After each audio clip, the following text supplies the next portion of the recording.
Guys, just like I said, I want to do some more videos on morphs, but first it is Christmas Eve. I want to wish everybody out there a great holiday, happy Hanukkah, Merry Christmas, whatever you celebrate. I hope you're having a great time this week, and I hope you have a safe New Year. Whatever you do, be safe when you're doing it. So the first one we're going to start with, which is going to be the title of this video, which is the history of the Infernos. The Infernos I made started back in 2007. I originated the morph, and as you know, there's tons of tangerine lines. There was a lot back then. You know, you have the Firefox, the Tangerine Tornado, the Atomic. I mean, that's just to mention a few. The Electric, all these different lines. So it's very tough to make a tangerine line which outlives the generations, meaning you still see it today, so it has to have a different look. I mean, it can't just look like every other tangerine out there. It has to make great combos. So I get asked a lot, how do we make morphs? How do we get something new line bred? Well, it takes a long time. It takes a lot of planning and a lot of different projects, and they don't always all pan out. The Inferno, it did pan out. It's an excellent tangerine line. It does wonderful things when you mix it into different morphs. And I just want to give you a little history today about how I did it and what we ended up doing it and where we got to where it is today. Because I feel like a lot of people don't know the actual history of the tangerine lines they're working with.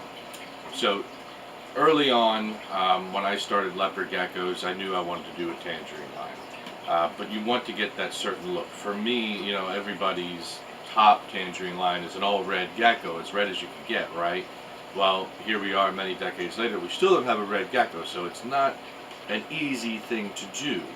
So, of course, that was my top goal. I want to make a gecko that is as red as I possibly can.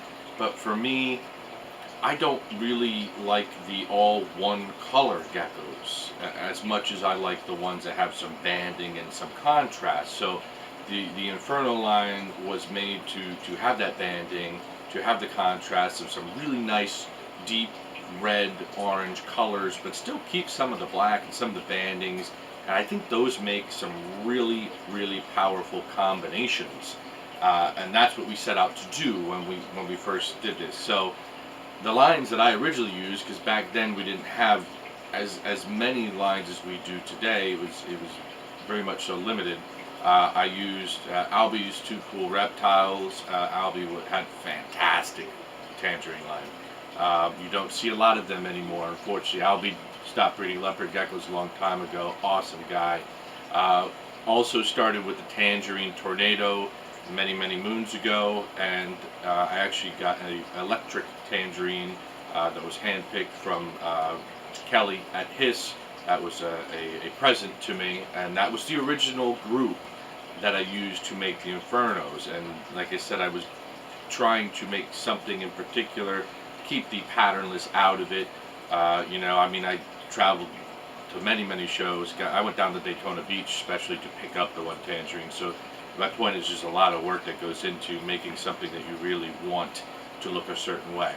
So from there, we obviously bred those together. And we never marketed them at that point. It was kind of an inside project here, because the last thing you want to do is market a line or a morph, and then it's not what it's supposed to be, and that leaves your credibility a little questionable. So we did our due diligence with breeding this line and kind of critiquing it to the way we wanted it to look before we actually released the original Infernos a few years later, which again were comprised of Tangerine Tornado line, the Electric line, and the Albie's Two Cool Reptiles line. And from there, when they were bred, we handpicked out of those offspring the look that we wanted, and kind of just went from there. So this was not an overnight, bam, we're just going to make an orange gecko and we're going to slap a really cool name on it, and that's going to be it. We had to make sure that the first animals were as free from any kind of albinos as we could, and then we started to make some more combinations from that, mixing it into snows and things like that, while still obviously keeping a certain group pures, because I wanted to see what this was actually going to do with the other lines. Some lines, when you mix with snow, for instance, make no color. There's not much there, just yellow, and they kind of drab out. Some lines they don't, and it kind of goes through, which is where you get, like the Bloods with JMG. They have some really neat, creamsicles, which is the tangerine line into that snow. And that's really what we wanted to do, is make an enhancing gene. That is the background of it, of the Inferno. The lines where it came from, it would be over 11 years old right now. There are some still originals out there. We got some from Russ, which is our original Infernos. And this is exactly what, I set out to do, was keep this nice red banding. You still have some spots on here. I would call this a really nice quality one. There certainly is a lot more red ones out there, but not at all patternless animal. It's a really nice big female.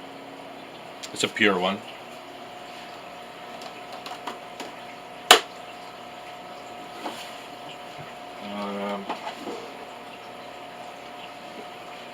And again, same deal. This is one of our males. Same deal. We try to intensify these bands, and that's what we're going to keep trying to do,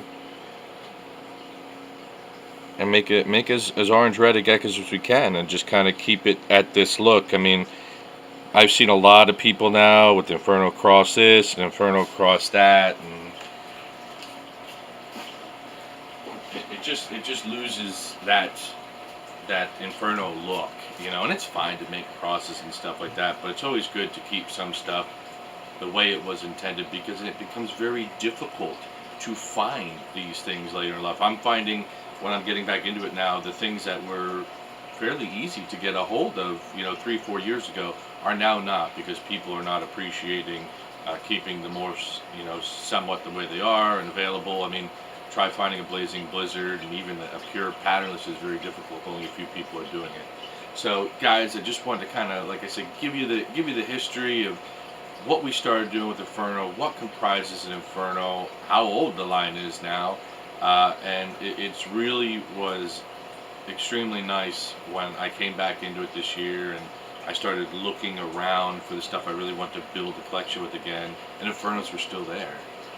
They're one of the most represented tangerine lines I see out there now, which is really nice. I really enjoy that you guys are still working with them, and everybody is still having fun with them. So if you have any questions about the Inferno line, let us know. It originated here. We're still going to work with it. Of course, it's going to be one of our sole projects here to do things with.